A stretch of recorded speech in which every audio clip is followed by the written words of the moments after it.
How do commodity investors navigate leveraged product regulations? Imagine trying to ride a wave that can lift you high but also pull you under if you're not careful. That's what investing with leverage in commodities can feel like. It's exciting but requires careful navigation.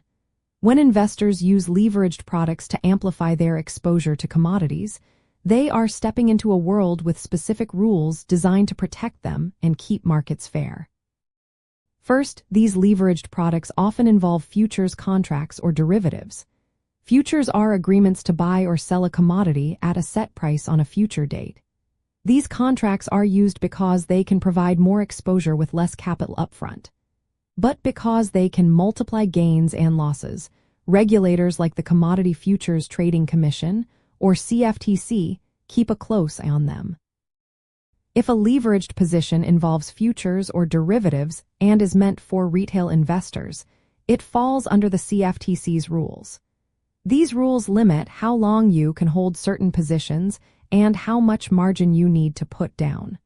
Margin is the money you must deposit to open a leveraged position.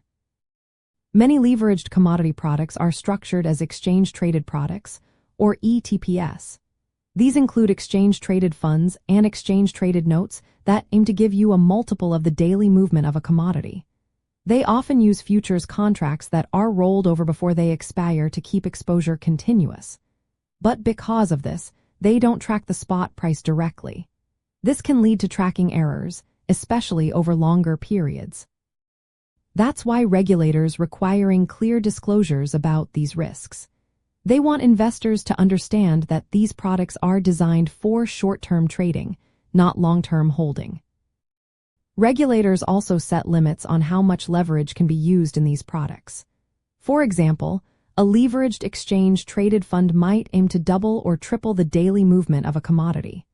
But over time, due to compounding effects, the actual return can differ significantly from the expected multiple. That's why investors need to be cautious and use these products mainly for quick trades or hedging. Before investing, it's important to check if the product has received the necessary regulatory approval. This involves review by the exchange and sometimes additional oversight to ensure the product meets standards for transparency and market safety. If a product has unusual features or is traded on less regulated platforms, it might face extra scrutiny. To stay compliant and manage risks, investors do their homework. They look into the product's structure, leverage level, and underlying commodity exposure. They keep up with new rules from the CFTC, like changes in margin requirements or guidance on crypto commodities if involved. Using risk management tools like position sizing and stop-loss orders helps protect against sudden market swings. Many investors prefer regulated products with clear disclosures and avoid those traded on decentralized or unregulated platforms. In the end, navigating leveraged product regulations in commodity investing is about understanding the rules, knowing the mechanics of these instruments, and managing risks carefully. Staying informed and cautious helps investors access the potential benefits of leverage while avoiding unnecessary pitfalls.